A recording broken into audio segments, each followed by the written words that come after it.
Remember Keystone XL, the pipeline that became the most politically charged piece of infrastructure in American history? The one that conservatives championed as energy independence and progressives fought as environmental catastrophe. The one Trump approved in his first term and Biden killed on his first day in office. The one that generated more protest signs, more lawsuits, more congressional hearings, and more cable news segments than any oil pipe in human history. It's back. And this time, it's not an energy project. It's a weapon, and Mark Carney is holding it. Last week at the CERAWeek Energy Conference in Houston, the most important gathering of energy executives and government officials on the continent, Canada's Natural Resources Minister Tim Hodgson sat down with Trump's Energy Secretary Chris Wright and Interior Secretary Doug Burgum. The topic on the official agenda: reviving part of the Keystone XL pipeline, a 550,000 barrel per day project proposed by South Bow and Bridger Pipeline that would increase Canada's crude exports to the United States by more than 12%. A White House official confirmed the administration is working diligently with our partners in Canada to work through the permitting process. Trump's energy team wants this pipeline. They need it. Oil is above $100 a barrel. The Strait of Hormuz is closed. American refineries are running on a supply margin that gets thinner every week. But here is what the White House didn't emphasize and what Hodgson made unmistakably clear in the same meeting. While discussing how Canada could help secure America's energy future, he stated that Canada is simultaneously expanding the Trans Mountain Pipeline by 300,000 barrels per day to send more oil west to the Pacific to tankers bound for Asia to buyers who are not the United States. Hodgson's exact words: what we need to do, as the Prime Minister has said, is not sell less to the United States. We need to sell more to other people. Read that again. Canada's energy minister, sitting in a meeting about building a pipeline to America, told the American energy secretaries that Canada's priority is selling oil to other people. Not instead of the US, in addition to, but the message was unmistakable. Keystone XL is one option. It is not the only option, and it will not be free. Hit like right now and subscribe, because what I'm about to show you is how a 150-kilometer stretch of idle pipe in Alberta became the most valuable bargaining chip in North American trade, and why Carney won't give Trump the pipeline he desperately needs, without getting something enormous in return. To understand why Keystone XL is leverage and not just infrastructure, you need to understand how it got here and why 150 kilometers of idle pipe in Alberta is worth more today than at any point in the 15 years of this pipeline's political history. Keystone XL was proposed to carry heavy crude from Alberta's oil sands to refineries on the U.S. Gulf Coast, the most sophisticated heavy crude refining complex in the world. The original route Hardisty, Alberta to Steel City, Nebraska, connecting to the existing Keystone main line running south to Cushing, Oklahoma, and then to the Gulf Coast refineries that were specifically engineered to handle the molecular characteristics of Canadian bitumen. After years of protests, lawsuits, and political warfare spanning 3 administrations, 150 kilometers of pipe were actually built on the Canadian side. Then Biden revoked the presidential permit on January 20th, 2021, his first day in office, his first executive action. TC Energy eventually spun off its oil pipeline business into South Bow in 2024. The pipe sits in the ground in Alberta and used, waiting permitted. Then 3 things happened that changed every calculation. First, Trump returned to office, promising to restart American energy infrastructure and reverse Biden's executive actions. Second, the Iran war closed the Strait of Hormuz, making alternative oil supply not just desirable, but urgent for American refineries, watching their supply margin shrink. Third, Mark Carney became Prime Minister of Canada and immediately understood that 150 kilometers of idle pipe in Alberta, combined with a full stack of Canadian permits and a country that supplies 63% of America's crude import gap, constituted the most valuable infrastructure asset in North American energy. Carney personally raised the pipeline revival with Trump in an October 2025 conversation, not as a request, not as an olive branch, as an offer that comes with conditions. Here is where Carney's strategy becomes visible in its full sophistication. Because Keystone XL is not the only pipeline Canada is building. It is building three major expansions simultaneously. And each one changes the leverage equation in a different direction. Pipeline 1, the Keystone XL Revival. South Bow and Bridger pipelines proposed 550,000 barrel per day project from Alberta through Montana to Wyoming, connecting to existing U.S. pipeline infrastructure running to Cushing and the Gulf Coast. Requires Trump's presidential permit and state regulatory approvals. South Bow launched a formal open season last week to solicit long-term shipping commitments, closing March 30th. This pipeline flows south to American refineries. Pipeline 2, Trans Mountain Expansion, an additional 300,000 barrels per day of capacity from Alberta to the Westridge Marine Terminal in Burnaby, British Columbia. Tankers loading Canadian crude bound for Asia, China, Japan, South Korea, India. This expansion is already approved, already underway, already moving oil west. This pipeline flows west to buyers who are not the United States. Pipeline 3, Bridge, Flanagan, and Mainline expansions. A combined 250,000 barrels per day of additional capacity for Canadian heavy crude moving to the U.S. Midwest and Gulf Coast through existing infrastructure already approved, less politically contentious than Keystone, also flows south, but through Carney's competitors to the Keystone deal. Add those three together, 1.1 million barrels per day of new pipeline capacity being built or actively proposed simultaneously. Of that, 800,000 goes south to the U.S. and 300,000 goes west to Asia. If Keystone gets approved, Canadian crude exports to the U.S. increase by 12%. But Canada's total export capacity grows even faster, and the proportion going west to Asia continues to grow independently. If Keystone doesn't get approved, the 550,000 barrels per day needs to go somewhere. Trans mounts in the LNG terminals and the Asian contracts are waiting. The oil doesn't sit in the ground because America said no. It finds another route.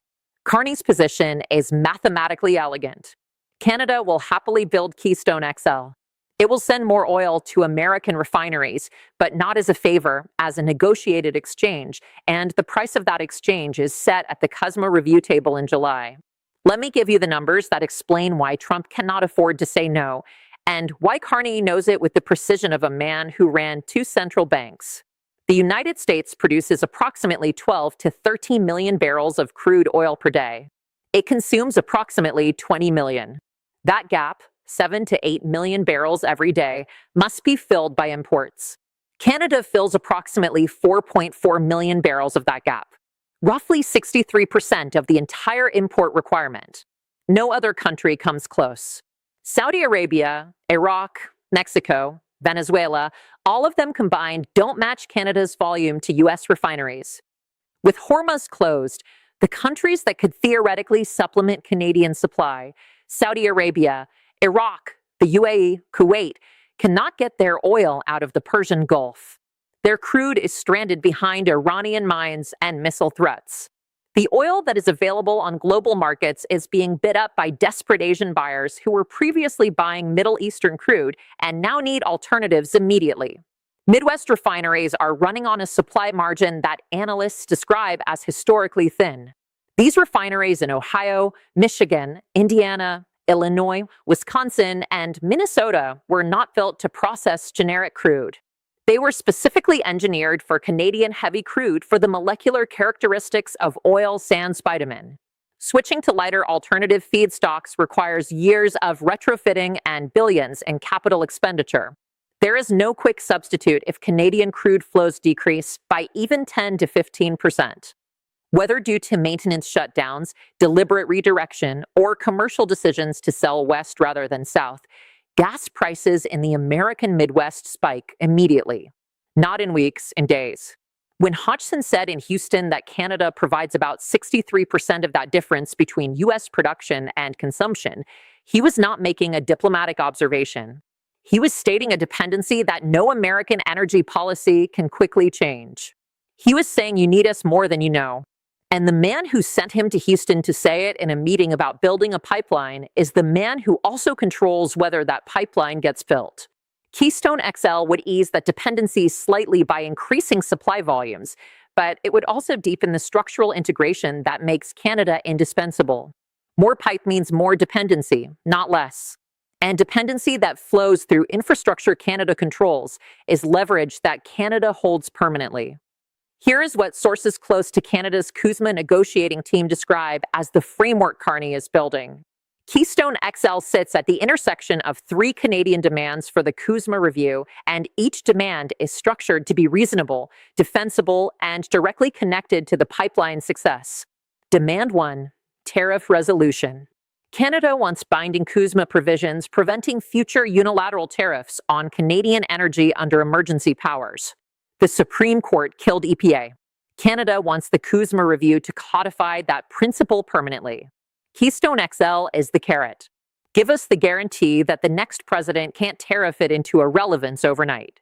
Demand 2, Section 232 relief. Steel tariffs at 50% apply to the very pipe, pumping stations, and terminal infrastructure needed to build Keystone XL. Canada wants those tariffs reduced as part of the CHECKMATE package. The demand is irrefutable. If you want a pipeline built with steel, you can't simultaneously tax that steel at 50%. Demand 3, sovereignty recognition. No more 51st state rhetoric. No more Governor Carney. A formal binding acknowledgement in the CUSMA framework that this is a relationship between sovereign equals. Keystone XL cannot be built between a country and its colony. Every demand makes the pipeline more viable. Tariff resolution creates the stable commercial environment that justifies 20-year investments. Steel relief reduces construction costs. Sovereignty recognition creates the political sustainability to keep it operational through future administrations. Refuse the conditions and you don't get the pipeline. Accept them and you get 550,000 barrels per day. Subscribe right now and turn on notifications because what I'm about to show you is the or else that gives Keystone XL its leverage value, and it is already under construction. If Trump refuses, if he demands the pipeline as a right rather than a negotiated outcome, if he tries to obtain Canadian cooperation without providing Canadian concessions, the alternative is already underway and it runs west. Trans Mountain's expansion adds 300,000 barrels per day of Pacific export capacity. That crude goes on to tankers at Burnaby and sales to buyers who are paying premium prices because Hormuz disrupted their traditional Middle Eastern supply. The premium is real. The demand is urgent and the infrastructure to capture it is operational. LG Canada and CHECKMATE shipped its first cargo in June 2025. Carney has committed to 50 million tons of LG per year to Asia by 2030. Woodfibre LNG near Squamish is 60% complete. Cedar LNG and CIS-SUMS LNG both have full regulatory approvals.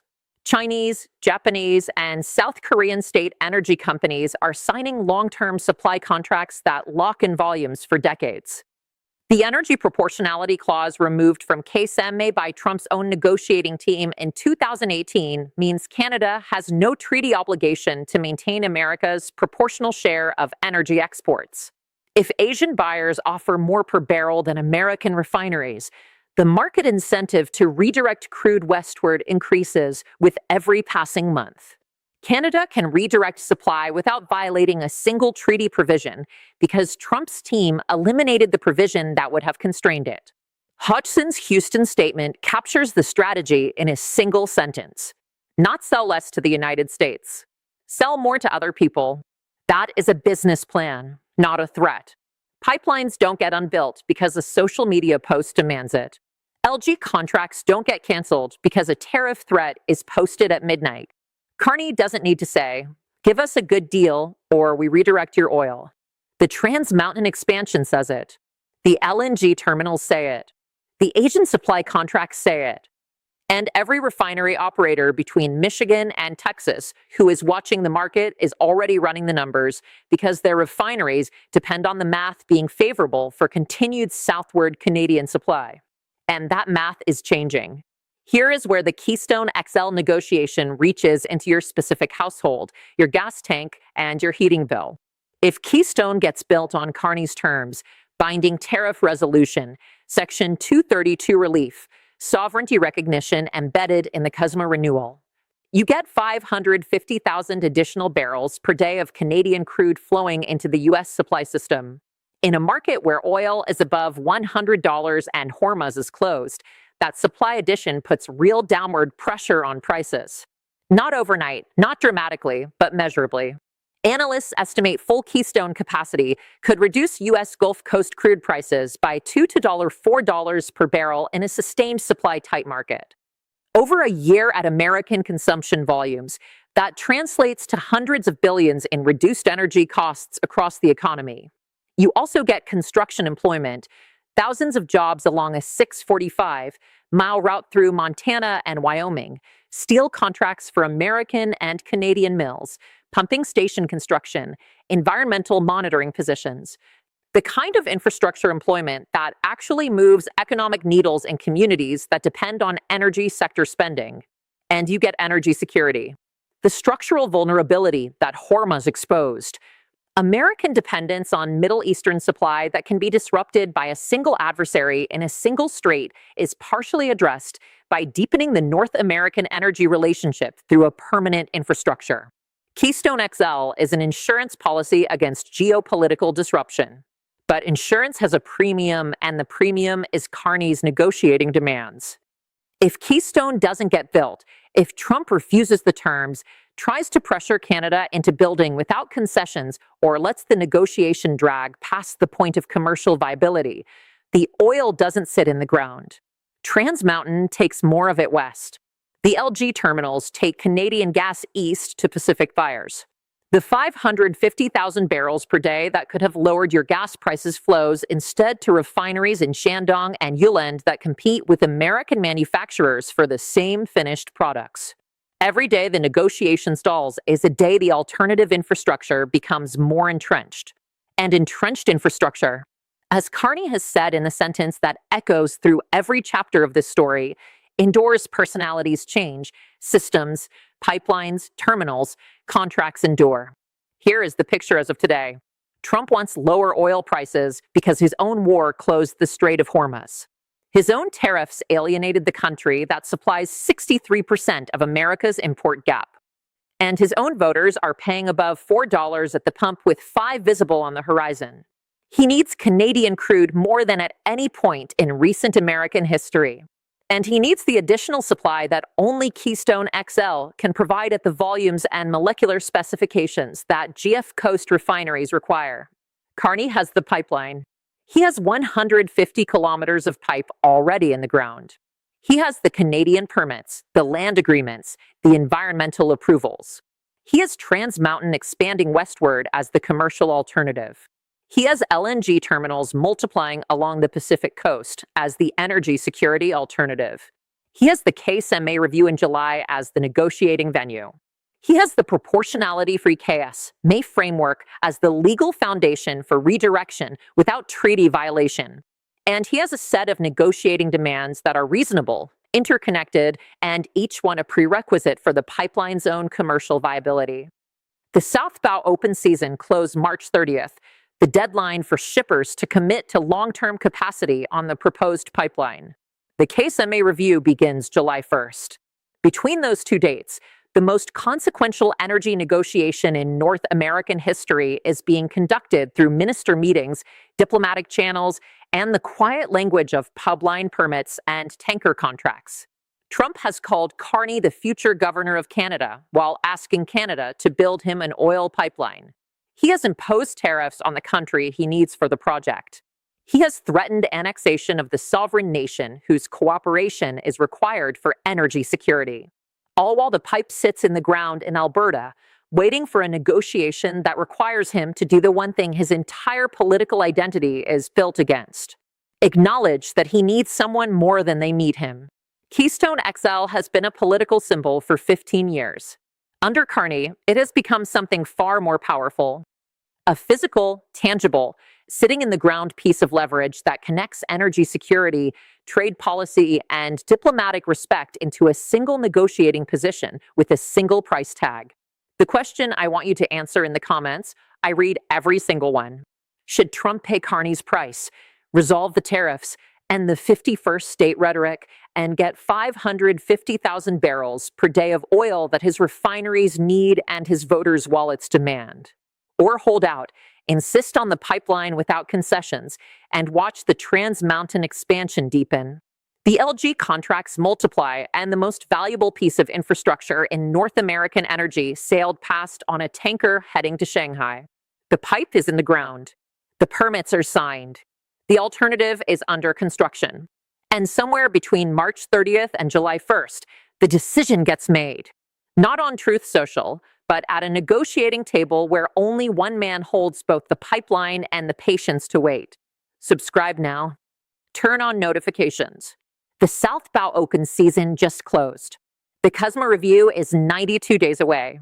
And the most expensive piece of idle pipe on the continent is about to become the most important negotiating chip in North American.